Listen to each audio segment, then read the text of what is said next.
Test, test.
Good morning. Welcome to the Tuesday, October 1st Board of County Commissioners meeting. We do begin our meetings with an invocation, and today Commissioner Gonzalez will lead us in that. Feel free to join us if you would like. Lord God and Father above, we ask for a blessing upon those here today, for those amongst our country. And we ask for, we pray for an easing of the suffering and pain for those, and quick recovery for those who were affected by Hurricane Helene this last week. We ask for wisdom among those here as we make decisions on behalf of our community, and that we continue to do great things in your name. Amen.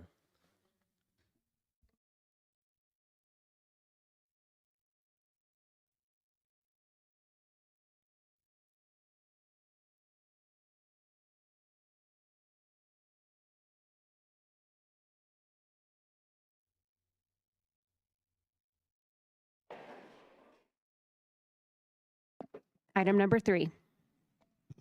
Item number 3 is staff emergency items, and I'm unaware of any staff emergency items today. Item 4.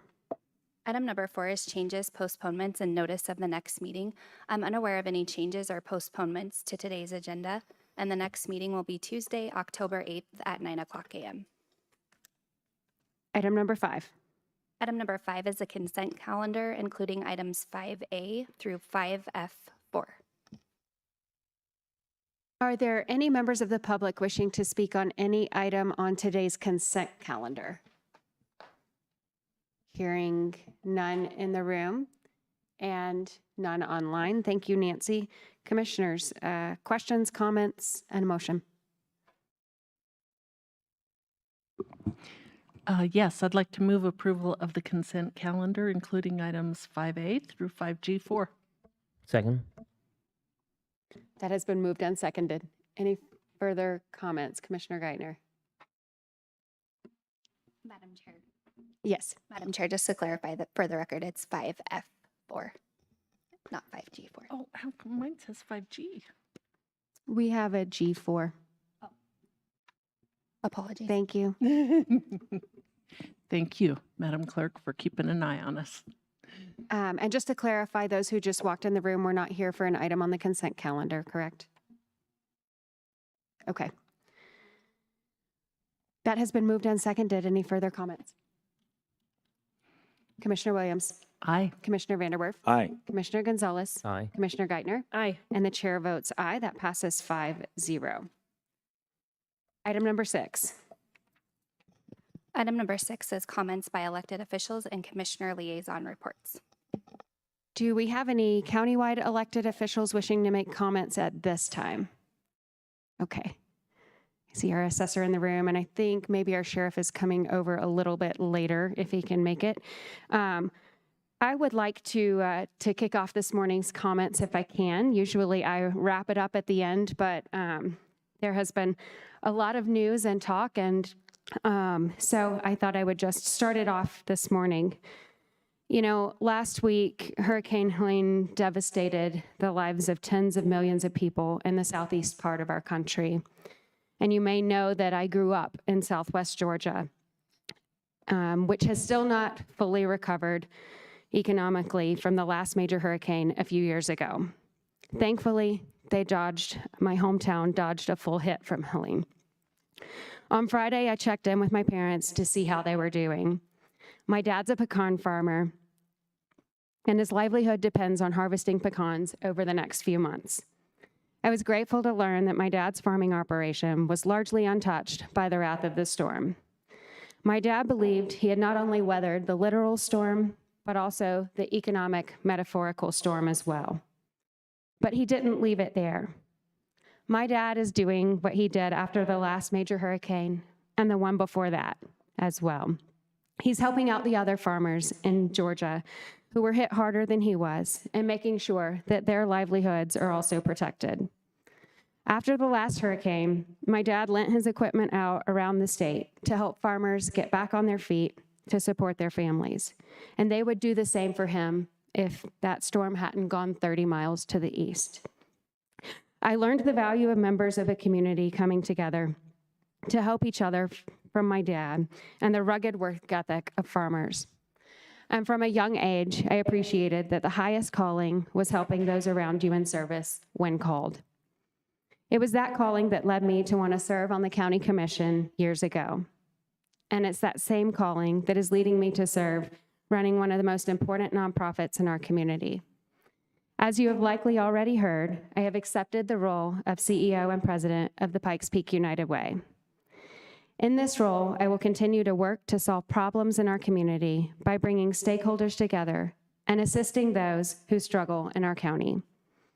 I feel that this is less of a change in calling and more of a stepping up to steward and grow one of the most impactful organizations in our county. As the chair of this El Paso County Commission, I spend a tremendous amount of time outside of our normal commissioner meetings, helping tend to the administration of the county and coordinating other public and private sector enterprises.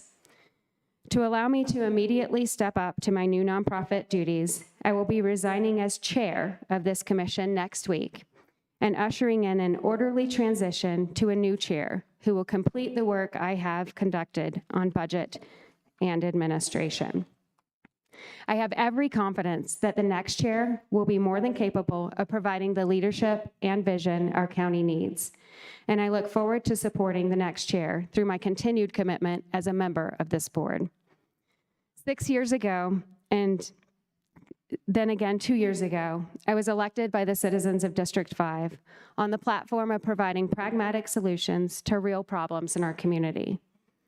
My commitment to those who elected me has not changed. I will continue to do everything in my power to ensure they are well represented on this commission.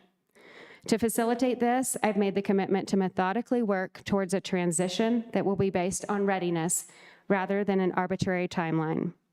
While I look forward to spending more time with my family when this transition is completed, I will honor the commitment I made when elected in ensuring that I steward this seat until I depart. In 2001, when I first came to Colorado, my future father-in-law was serving as the county commissioner. That was my first exposure to this board. He was term limited, and at that time, when I first came to know him, he was really excited about being term limited. He said he believed that term limits were good for the office holder. Too often, he had seen people spend a career in government and lose sight of truly serving our community. I've taken that to heart and always knew that I would return to the private sector. While this has come sooner than expected, I am and always will remain committed to serving our community and to make El Paso County the best place to live, work, and play. Thank you. With that, Commissioner Williams. Thank you very much for those comments. I have really appreciated working with Commissioner Bremer for 6 years, and we know that there will be a farewell day, but she will be greatly missed in this organization because the voice of diplomacy in many and most matters all the time. Yesterday, I had the opportunity to attend the Colorado Opioid Abatement Council State Conference. It was held in Larimer County. It was very interesting. We had many presentations. I tried to focus on going to the ones dealing with, I at least was able to hit one that dealt with youth prevention efforts, because as a member of that committee, we have been struggling with ways that we can put these funds into the prevention of youth taking opioids. And also was able to go to a couple about how to put together your committee. This money is actually from the opioid settlement. It will be around for 18 to 20 years. It's a very large amount of money. Colorado was pretty fast out the gate in distributing the money, and we do it on both a regional and a statewide basis. So it was interesting to hear how Larimer County and Weld County and some of the northern regions are specifically using their funds. And then today they were also having a second conference, but I wanted to be back for our commission meeting. Other than that, I think I have a pretty quiet week. And so we've got a nice commission day today, and then I do have my statewide transportation advisory committee on Thursday. That's it. Thank you, Commissioner. You should knock on wood or that calendar will fill up really quickly. Commissioner Vanderwerf. Yes, thank you, Madam Chair. First, also want to express my appreciation to Commissioner Gonzalez for the prayer this morning regarding Hurricane Helene. What a terrible event, and it really did sneak up on us. What actually has happened is been a lot more devastating than what was predicted. I'm really glad that FEMA is doing a lot of work, but it does feel to me, based on the news reports that I've seen, that the federal government has been very slow in responding to this. This actually reminds me of when we had Katrina, another large hurricane that was out of Louisiana many years ago. And there was an enormous amount of analysis that came out of Katrina that was intended at that time to never let us repeat a bunch of mistakes that came from that particular hurricane, and it just looks to me like maybe that really wasn't heeded to. So I am asking the federal government to double their efforts to help the people that have been harmed by Hurricane Helene. And I find it ironic that just as recently as July, I was actually in Asheville, North Carolina. I had gone to that city to climb surrounding mountains. And Asheville has been one of the locations that's been prominently displayed on the national news. Just in that one town alone, it is devastating. They have bridges that are destroyed that are going to take them a long time to rebuild, but this is true in a lot of other places around the country. And there should be an enormous amount of work going on right now getting all of this back in place. On my second point, I would just like to express my gratitude to Commissioner Bremer for her great work here on the Board of County Commissioners. It's been just a pleasure to have her as both a colleague and a friend. And I know that she will do a great job as the CEO of United Way. This, of course, is one of the wonderful private nonprofits that operate in our community, doing great things to help people here improve their lives, and I know that she will do a wonderful job there, but I will echo Commissioner Williams' comments. She will be missed on this board, but I'd like to personally and publicly wish you luck in your new endeavors, but I know that you will do great work over there just as you've been doing here. I also want to mention over the weekend, I participated in an evacuation drill, a Broadmoor Bluffs evacuation drill. It turns out that happens to be also where I live. So, and I am just very grateful to the first responders in our community, the Sheriff's Office, the City Police, the Office of Emergency Management, and all of the volunteers to help run this evacuation drill. These drills are really, really essential to help communities understand what would happen if they, in fact, do need to do an evacuation for a fire. I'm also very proud of the fact that El Paso County has put together several evacuation drills. Most of you may not know this, but these, over these almost 8 years that I've been a county commissioner, we've done an evacuation drill in the Palmer Lake area. We've done one in the Rock Rimmon area. We've done one in Green Mountain Falls. We've done one in Manitou Springs and Crystal Park, and now we have done one in the southwest part of town in the Broadmoor Bluffs area. I kind of wish there would be a little bit more participation, but there is participation by citizens, and in this particular Broadmoor Bluffs evacuation drill, we also had a senior living center practice an evacuation process. That's actually really, really important because they've got a lot of seniors living in that center, and figuring out how to get those seniors out of that building and out of harm's way is really important. Some of the things that people learn when they go to these evacuation drills is to find out that you find out where your rally point is. You find out what kind of software you need to put on your phone that will help you get messages that tell you to be ready to evacuate. You find out what you should have handy and ready in order to leave at a moment's notice if needed, and this is really important on the west side. But even you find out that you can bring your pets with you because these evacuation centers will always have kennels for dogs and cats and even other unusual animals, so you can bring your pets with you. So these are the things that you learn when you go on these evacuation drills, and I know that the county will continue to do these over the years. So I just wanted to bring that up. And those are my comments for this morning. Let's see, sorry. One last thing. I do have an Arts Community Month event that I'm doing today. And also I'm going to the Cause I Love You event. Maybe some of my colleagues will be going there. And tomorrow night, I'll be going to the 18th Annual Legislative Town Hall for people with disabilities. Now I'm done with my comments. Thank you. Thank you, Commissioner. Commissioner Gonzalez. Thank you, Madam Chair. I did mention it during the prayer, but also again want to mention again the prayers and support for those who are suffering in the aftermath of Helene and for the quick recovery. Tomorrow I do have my NACO monthly Justice and Public Safety meeting. Thursday I'll be attending the Fostering Hope fundraiser lunch. Friday, my State Board of Veteran Affairs, I'll be participating in that. And actually, that is a local event. It will be in Colorado Springs this month. So if anybody has an interest of attending, it will be a local state board meeting. Begins at 9 a.m.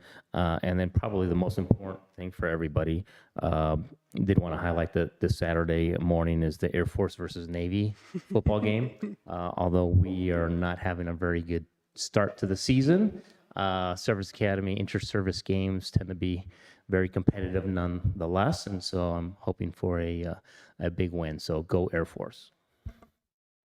Commissioner Geithner. Thank you, Madam Chair. Several things that I wanted to mention today, and I really appreciate the comments from my fellow commissioners. First of all, I want to say thank you to Chair Bremer for your leadership and partnership. We have worked together as a chair and vice chair, and it's been a fantastic opportunity to really have good dialogue. And Chair Bremer and I have really worked this as a partnership. And that has been very important to me and has been, I think, great for the county, and I hope our colleagues feel the same. But I am grateful for that partnership as we have been chair and vice chair, and look forward to continuing to lead the county in that way, in the spirit of what we have created here. So thank you for that. I'm going to save my "you will be missed" comments for much later, since I fully expect that you will be here for some time, and still continuing the work here. But in the spirit of the many comments around hurricanes, and I really appreciate the prayers as well for those families there. As Chair Bremer mentioned, I too grew up in the South and am no stranger to the hurricane season and the kind of devastation that creates. Grew up in Florida and experienced several years where we had some very serious devastation, and so my thoughts and prayers are most certainly with those affected. But there's an interesting nexus that I appreciate Commissioner Vanderwerf brought up. I mentioned in our last meeting that September, it was Preparedness Month. It may be October 1st. However, it is never too late to start thinking about being prepared. As we listen to those reports, and I was listening this morning, of course, we want the federal government to step in and do as much as possible, and I appreciate Commissioner Vanderwerf's comments on that. But especially here in the West, we are a community and culture of personal responsibility. And so I just want to encourage everyone, even though it is October 1st and September Preparedness Month is past, it's never too late to decide that it is time to get prepared for your own household. As I listened to reports this morning about the lack of clean drinking water in some of these areas, it was a reminder to me that we should all do everything we can to have clean drinking water for at least a few days to give the federal government and others time to clear roads, get into situations. So it was another reminder to me about how important it is. And also, to hear about the pecan farmers and other farmers who are struggling there. It was interesting as I was looking for an opportunity for my family to go and participate in the harvest this year and the apple crop down in Penrose, which is a bumper year, as you may have seen on the news, that the best year they've had in 15 years. It's just a reminder about how differently things can go across areas of our nation, how important it is for us to to always be looking out for those folks who are not able at those moments and help as we are able to. So just really want to thank everyone for their comments this morning. It's a good reminder. As also, I'm sure many are tracking the East Coast dock strike, which potentially could be impacting our supply chains and things as well. So just a good opportunity to be circumspect and think about we are so accustomed to conveniences, myself very much included in that. I can have groceries delivered to my door within an hour usually. We can always get everything that we need. We're accustomed to that, but that may not always be the case. It's good to be prepared. Thank you. Thank you, Commissioner. And just really briefly, I still have a very busy week and a very busy schedule during this time that I will remain serving. And to clarify as well, I believe that you will see on next week's agenda the official vote on leadership changeover right here. And so I look forward to supporting whoever of my colleagues our next chair is when that is official next week. I too will be attending the Cause I Love You event this evening, and then trying to touch base with the UCCS senior celebration. UCCS, one of their schools was the recipient of some ARPA dollars several years ago, and their JAWS program, which matches up nursing students who would like to be working with our senior population when they graduate from school, really matching those up. So look forward to dropping by that before Cause I Love You this evening. Lots of internal meetings and still preparing for the budget that you'll see in just a few weeks here, as well as a few evening events, and just look forward to staying involved where I'm needed. Any further comments? Thank you, commissioners. All right, that brings us then to item number 7. Item number 7 is community service organization reports, and there are none. Item 8. Item number 8 is public comment on items not scheduled on the agenda. This is the public's opportunity to speak on an item that is not scheduled on today's agenda. And Madam Chair, I'm unaware of anyone signing in ahead of time to speak. Thank you. Are there any members of the public wishing to speak on any item not on today's agenda? In the room? Hearing none, and none online. Item number 9. Item number 9 is the called up consent calendar, and there are no items called up. Item 10. Item number 10 is the resolution supporting propositions to increase public safety and combat rising crime rates. Brian Parcell, Executive Director, Government Affairs. Mr. Parcell. All right, good morning, commissioners. Before you today is a resolution to support a few of the items that are going to appear on the 2024 general election ballot, specifically propositions 128, 130, and Amendment I. Just as a brief recap for those that are listening here, Proposition 128 is a proposition that has also been known as truth in sentencing, that would require somebody convicted of a certain felony to serve 85% of their sentence before they're eligible for parole. Prop 130 is a funding mechanism for law enforcement. It creates a $350 million funding pool, which law enforcement agencies can apply for funding to help with things like workforce retention or training programs or enforcement mechanisms.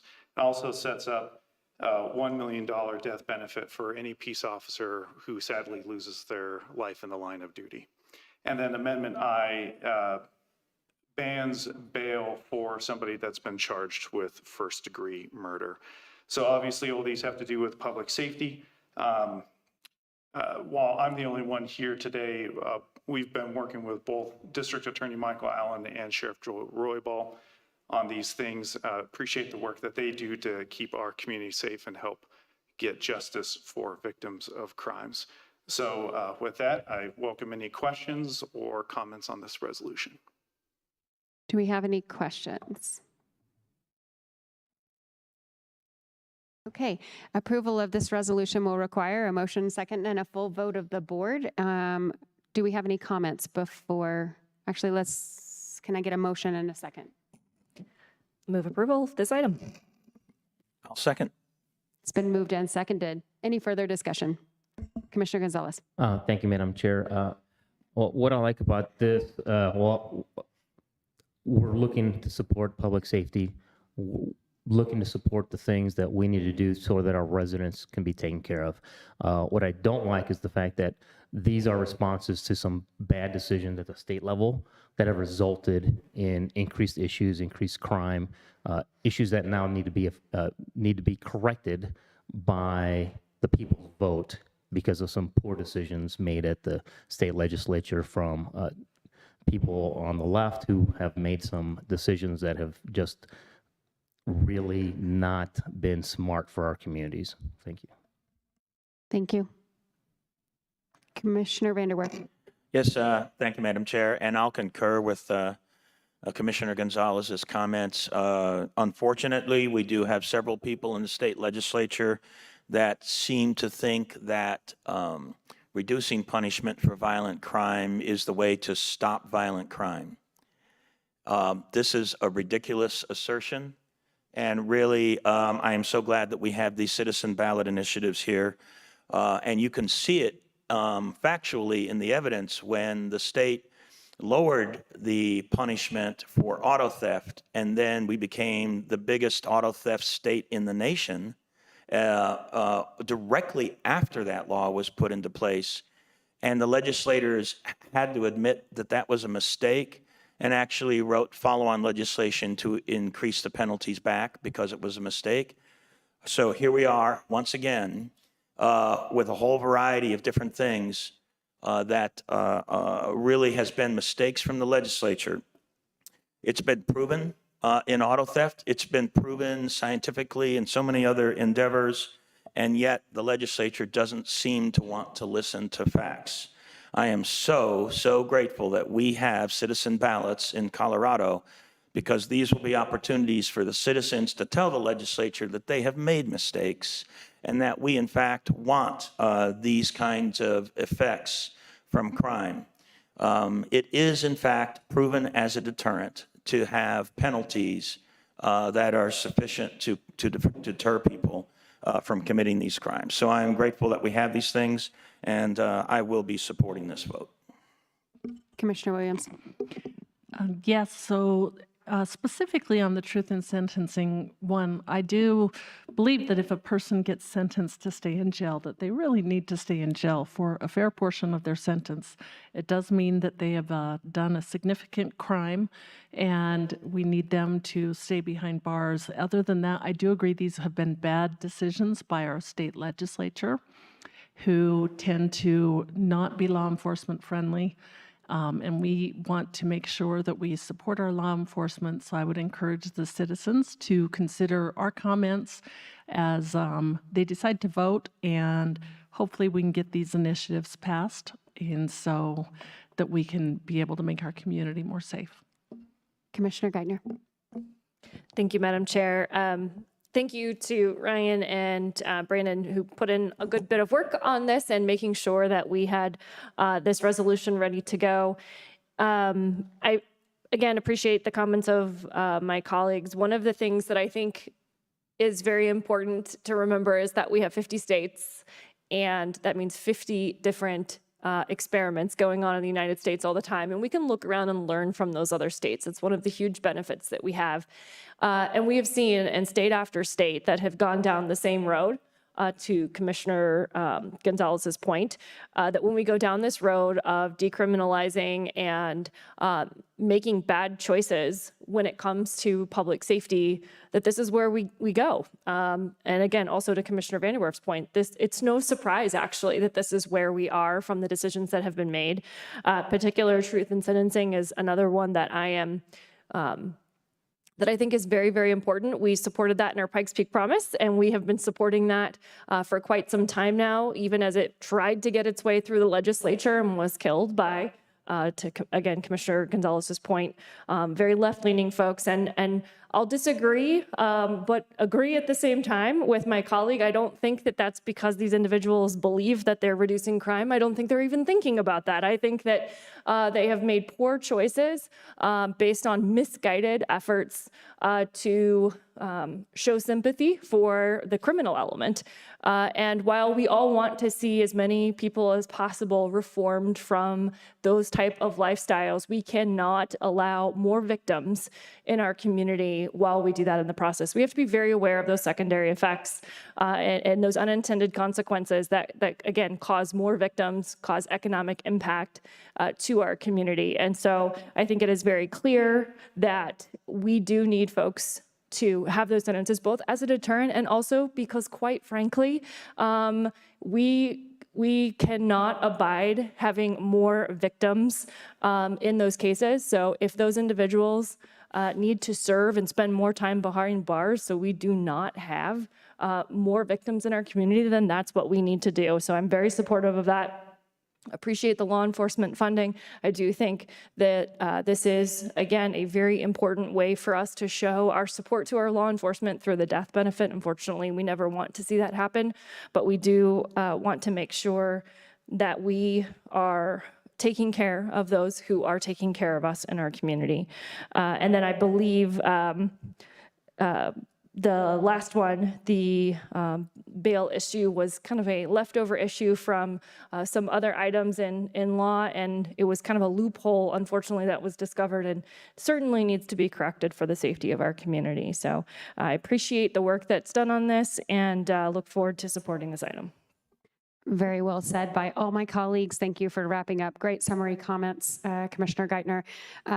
I just want to bring it kind of back to the big picture of why we do these.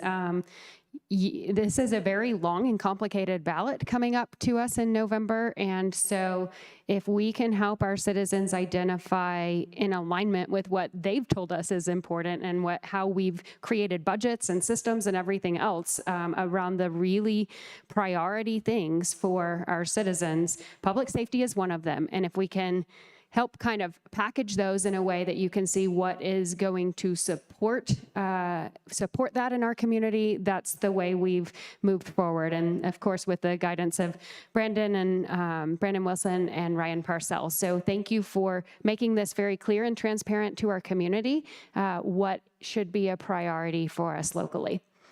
And I too will be supporting this. With that, I will call the roll. Commissioner Williams. Aye. Commissioner Vanderwerf. Aye. Commissioner Gonzalez. Aye. Commissioner Geithner. Aye. And the chair votes aye. That passes 5-0. Thank you. Thank you. Item number 11. Item number 11 is the hearing on the application by Blackgate Hospitality Group, LLC, doing business as Lazy Susans for a tavern liquor license on the premises located at 5859 Palmer Park Boulevard, El Paso County, Commissioner District 2. Jackie Allred, Clerk to the Board Manager. And Madam Chair, if I may, the applicant does qualify for an abbreviated hearing, and I will defer to the County Attorney. Thank you, Madam Chair. If I could ask a couple of questions of the Clerk to the Board. Ms. Allred, has the applicant fulfilled all state and local requirements? The applicant has fulfilled all state and local requirements. Does the neighborhood survey support the needs and desires of a local community for the requested license? The neighborhood survey was favorable and supports the needs and desires of the community. The clerk received 3 vacant landowner surveys after publication of this item. 2 are in favor and 1 was opposed, but none of which changed the survey results. And has any opposition been voiced against the issuance of the requested license? There has been no opposition to date. And directed to the crowd, as well as anyone online, is there any party in interest today at the board hearing to formally oppose the issuance of the requested license? Seeing none, one more question for Ms. Allred. Has the sheriff's investigation revealed criminal history relevant to the issuance of a liquor license? There was no criminal history relevant to the issuance of the liquor license. Thank you, ma'am. Madam Chair, it is my opinion that this matter can proceed as an abbreviated hearing, which would require a motion second and majority vote of the board to proceed in that fashion. Thank you. Madam Chair, I move that we hear this as an abbreviated item. Second.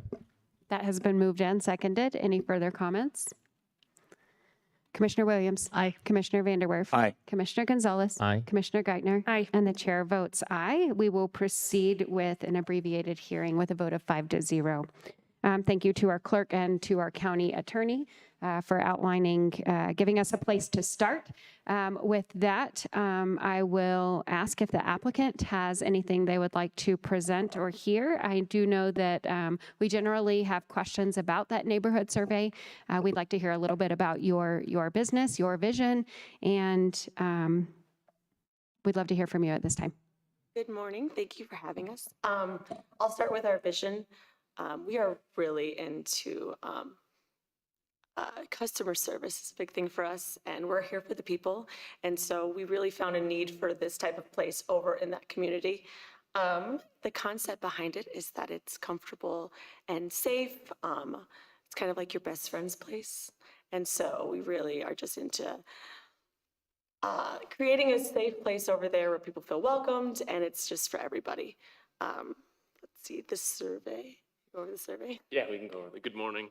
So we had 366 homes and businesses surveyed, and I believe we had 196 no response. There were 16 no opinions, so people basically just didn't want to sign anything, and 154 yes. I think there was one no in entirety, and it was one of the mail-in surveys. Anything else you want to say? I do feel like there's a need for that over there. People that I've talked to, there's like younger families over there, and everything over there is either corporate or dive bars. So our place is going to be a little bit more upscale, but not, what's the word? Not too upscale. Very welcoming. I cannot think. I'm so nervous. You're doing great. Do we have any questions from commissioners for the applicant? Just one comment. Commissioner Just Vanderwerf? have a quick comment. Yes. Whatever you're saying there kind of sounds cool. Can't wait for you to come over there. Okay. Any further questions or comments? You know, I would just, you know, through the process of applying for a liquor license that it comes with great responsibility, and we love it when you just get to come back for a clean renewal. Yeah. So I would just say, as you open this this community gathering place, pay attention to training of your employees, and ensure that that community and those surrounding homes remain safe. Absolutely. So, all right. With that, is there a motion? Madam Chair, I'd move approval of the liquor license for Lazy Susans. And I'll second. That has been moved and seconded. Any further questions? Commissioner Williams. Aye. Commissioner Vanderwerf. Aye. Commissioner Gonzalez. Aye. Commissioner Geithner. Aye. And the chair votes aye. That passes 5-0. Congratulations. Thank you. Thank you. Good luck. Item number 12. Item number 12 is a request to uphold the county assessor's recommendation to partially approve a tax abatement petition by Boughton, Lewis, and Brenna for 2023 taxes in the amount of $128.75. Schedule number 64211-01001, continued from September 10th, 2024. Mark Flucher, Assessor. Morning, Commissioners. Mark Flucher, County Assessor. Two of my appraisers are present to present. They worked with the property owners on these. This first one, the property owner actually agrees with our value now. Beth here did an outstanding job of explaining how the process works. And education is often all the property owner needs to understand where we got the value from and how the system works. But I'll let Beth introduce herself. Good morning. I'm Beth Neely, residential appraiser with the assessor's office. Good morning. So I understand that item number 12, as printed in front of us, this has already been agreed to by the property owners. And so you're just looking for a motion at this point to approve what has been settled on by your office. Yes. Okay. Commissioner Gonzalez. Oh, thank you, Madam Chair. Seeing that there was an agreement to this, I move to approve item 12. I will second that. Any further comments or questions? I would just have one comment. Thank you. I'm sure that you had how many appeals and how many comments. So thank you for taking the time to explain to the constituents how it works. That takes a lot of time to do all of that. Thank you. Okay. With that, I will call the roll. Commissioner Williams. Aye. Commissioner Vanderwerf. Aye. Commissioner Gonzalez. Aye. Commissioner Geithner. Aye. And the chair votes aye. That passes 5-0. Thank you. Don't go too far. Item number 13. Item number 13 is a request to uphold the county assessor's recommendation to deny the abatement petition by Stephen Parker for 2023 taxes. Reason for denial: market during base year data gathering period supports the assessor's value. Schedule number 73124-07034, continued from September 10th, 2024. Mark Flucher, assessor. Good morning. Please introduce Morning. yourself for the record, and you may begin. Stephen Parker. First, I'd also kind of like to continue on what you're speaking to earlier with Georgia and the hurricane. I was actually flew into Atlanta on Thursday. I was planning to race a triathlon in Augusta on Sunday, and that obviously did not happen. It was, there are many more important things than a race at that point. That town was, it's really bad right now. So, all I can say is, best wishes to them. It's very unfortunate. So I'll just move on to the item at hand. I sent in the exhibits, a week and a half ago, and I would just like to address each exhibit individually. So with Exhibit 1, I would just like to point out that the Redfin prices, using Redfin as my comparables, never reached nearly as high as the county assessor for the year of 2023. The average was around 550 to maybe max of 560,000 for the 1 year average for 2023. And that I have each month listed as an individual printout. And it's one of the last pages also has the average as well. Page 15 has that printout, which I assume everyone's looked at it. If not, then you can take a look at it now. But that is Exhibit 1. I'll give a minute if anyone still needs to look. If not, I'll just move on. But Exhibit 2 is sorry. Commissioner Williams has a question. Yes. Thank you, Mr. Parker. Did you go back to the year 2022? I Because looked. that was when the assessment was, correct? It think. said 2023, so that's what I was basing mine off of. Okay. Yeah. I mean, I looked at 2022, but I made my exhibits for 2023, if that makes sense. Okay, thank you. But everything else is more about the house itself and the property, so that isn't constrained to 1 year. But Exhibit 2, beginning page 17, is the whole property is more or less on a hill. So the front yard shows the hill and the landscaping and the state of the driveway. So you can't actually park on the driveway. It's at a max 16-17% gradient. So you're really forced to park on the street if you already have cars in the garage, or if you have family over, things like that. And the near side is a fire lane, which isn't marked very well. There's no red line. There's just signs which are further around the circle, not actually near the property. So just with the state of the front yard, you can't actually use it to its full extent, which is similar to the backyard as well, which is Exhibit 3, beginning on page 22. The backyard's also on a hill, and you get a very minimal amount of usage from the backyard because of the state of the hill, the railroad ties, and just the overall sloping of the property. So of the amount of yard space you have, the usability is much less than what it would seem. And with that said, with the railroad ties and the hill, it makes it very difficult to put something like a fence in, which is something I've looked at doing, but it has much more difficulty due to the state of the hill and the slope. And I'll move to Exhibit 4 as well. So that's beginning page 50.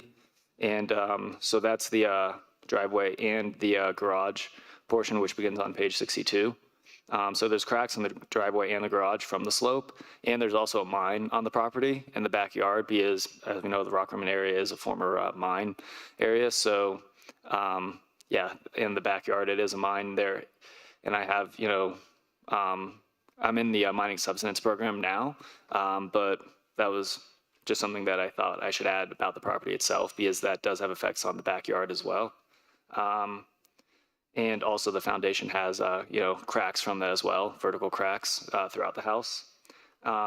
I would just like to close out with the comparables as well. I don't believe that they're accurate representation of my property, because as I've spoken to the property, all the comparables have, flat driveway, which is actually usable, and a backyard, which is flat, and they all have fences already installed, which is something that, if you look at the pictures of mine, is much more difficult, or, possibly, I don't want to say impossible, nothing's impossible, but much more difficult to add a fence to a backyard in a house like mine due to the, the slope of the hill and just the property itself. So thank you for your time. That's all I have. Thank you very much. At this time, can we, actually, do we have any questions for the applicant? Madam Chair, Yes. if I could just interject very briefly, I think that Commissioner Williams brought up a point along these lines. As far as Exhibit 1, those are the petitioner's valuations from Redfin. Valuation needs to be as of the date June 30th, 2022 or prior in order to be relevant to today's hearing. So if there were follow-up questions about those as they relate, those valuations as they relate back to June 30th, that would be relevant. But I think as a matter of law, I don't believe that the rest of Exhibit 1 could directly be considered in the board's decision today. Okay, so if I did unfortunately use the wrong date, then I do think page 15 is accurate as well, because it will show the graph, which shows from early 2020 to 2024.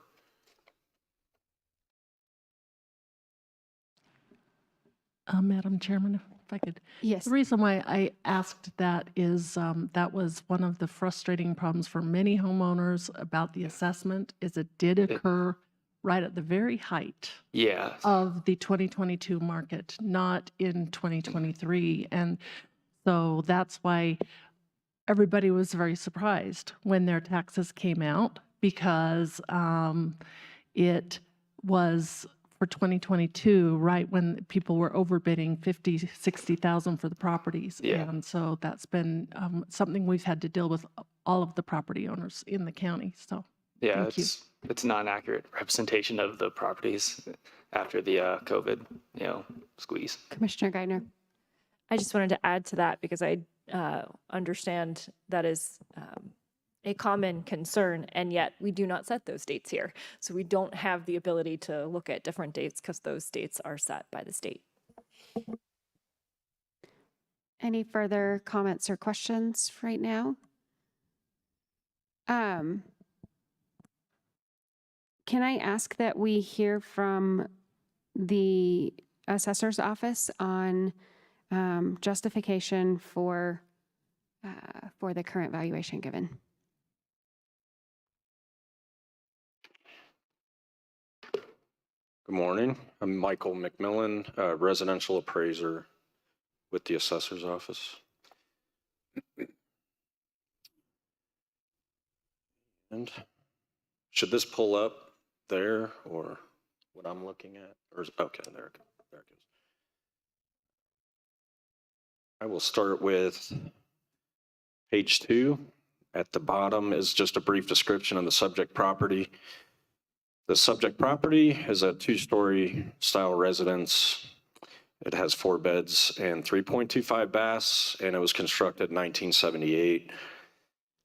On page 3, toward the bottom, you'll see those were the comparables chosen, and that's just to show that they were all in the Rock Rimmon Discovery subdivision, same neighborhood as the subject. Page 4 are photos of the subject property and the 3 comparables chosen. And then page 5 is our market adjustment grid. And I've highlighted the areas that we typically drill down on. That first column, the subject, has all the characteristics of the subject property, such as above grade square footage, year built, beds and baths. The next column, comparable one. The part time adjusted sales price is the issue that we had during this reappraisal. So for example, comparable one sold for $533,000, but the time adjusted sales price was $610,000. And you can see that for all three of these comparables chosen. These were the best three based on location and similarity to the subject. And then finally, at the bottom, the total adjustments. You can see net and gross. We typically want below 25% gross and 15% net. All of these are well below those adjustments. And then finally, the median and mean of the two. The average was 712,000 and the median was 733. The subject again is valued at 624,000. And then finally, the map. You can see where the subject is in relationship to the three comparables.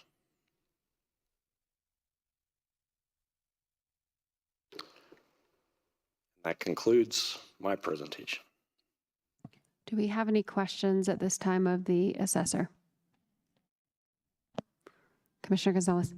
Thank you, Madam Chair. So the applicant referenced the grade of the property front and back. Is that in any way considered a variable in standard assessments? No, sir. All the values for the property, you'll see there is a property line on our grid that shows the property value. And all those in that Rock Rimmon subdivision are typically the same. And so I believe they're all 84,000 per property value.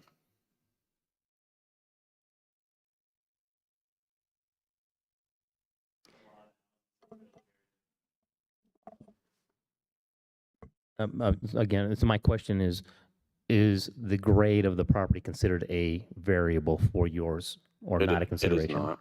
Okay, thank you. Okay. Any further questions at this time? Okay. Thank you very much. I think I will bring it up here for deliberation and comments from the board, and then it will require a motion and a second vote. Commissioner Gonzalez. Thank you, Madam Chair. My question was again, I do understand the applicant's concern about whether something's usable or not.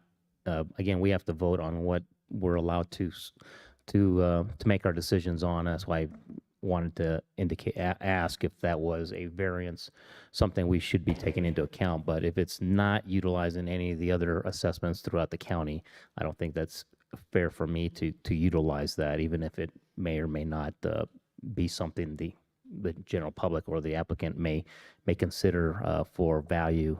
We don't use it in any other calculation, so I can't utilize that in my decision making. Thank you. Commissioner Williams.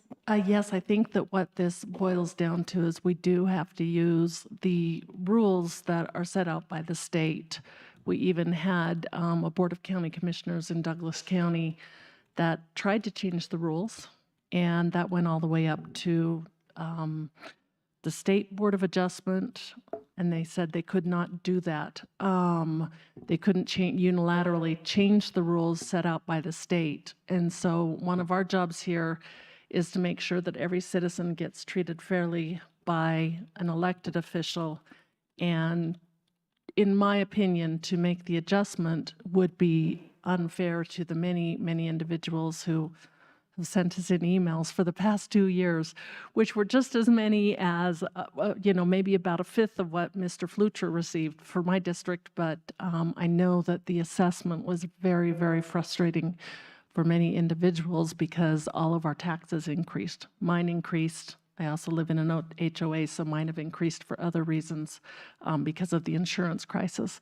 So it is a very frustrating situation, but I cannot make the adjustments because one, I don't know assessment law, and two, I'm required to uphold the law. And upholding the law means following what is set out by the state legislature. Having known what happened in Douglas County, I would be reluctant to make this adjustment. And did you want me to make a motion, Commissioner Vanderwerf? It is in his district, so I was just checking. I would move to uphold the county assessor's recommendation to deny the abatement petition by Stephen Parker. I'll second. And Madam Chair, I also have some comments if I could. As Commissioner Williams stated very well on the record, unfortunately, we are bound by the state's rules. That doesn't mean that we are, that we are not able to understand and hear the concerns by the community. And we've dealt with many of these concerns. We've done our part as best as we could to utilize the tools that we do have, which included, lowering our mills here in accordance with Tabor, as well as pushing for that state property tax relief through the state avenues that we were able to affect. Unfortunately, this is not one of those areas that we can affect. And I have to agree, though, I did look at your information that you provided, but it is very, very unfortunate that on that graph, as we can see very clearly, there's a big dive in 2023.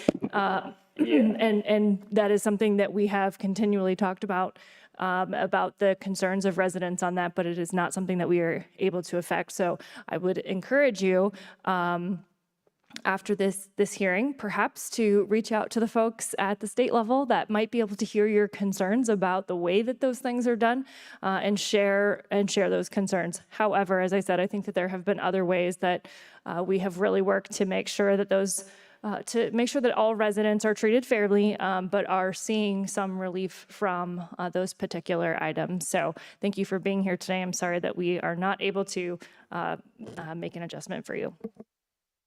Thank you. Thank you. Okay, there is a motion and a second. I'll call the roll. Commissioner Williams. Aye. Commissioner Vanderwerf. Aye. Commissioner Gonzalez. Aye. Commissioner Geithner. Aye. And the chair votes aye. I want to thank the applicant very much for being and staying involved and showing us the evidence, and best wishes. Thank you. Thank you, Mr. Flucher. Madam Chair. Did you have any? Please. Mr. Parker does have another level of appeal. Okay.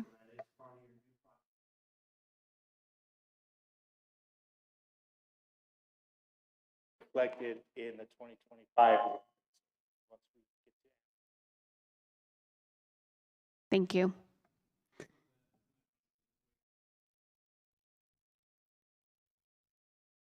You can take your 23 value to the State Board of Assessment. Thank you very much. Item number 14.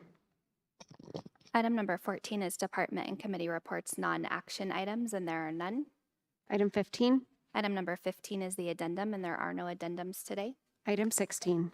Item number 16 is the executive session. 16A, executive session pursuant to CRS 246402-4F regarding personnel matters pertaining to the annual performance review for the county administrator. And 16B, executive session pursuant to CRS 246402-4F regarding personnel matters pertaining to the annual performance review for the county attorney. Nathan Whitney, First Assistant County Attorney, and Amy King, Chief Human Resource Officer. I move we go into executive session for the purposes stated on the record. Second. That has been moved and seconded. Any further comments? Commissioner Williams. Aye. Commissioner Vanderwerf. Aye. Commissioner Gonzalez. Aye. Commissioner Geithner. Aye. And the chair votes aye. That passes 5-0. We are in executive session.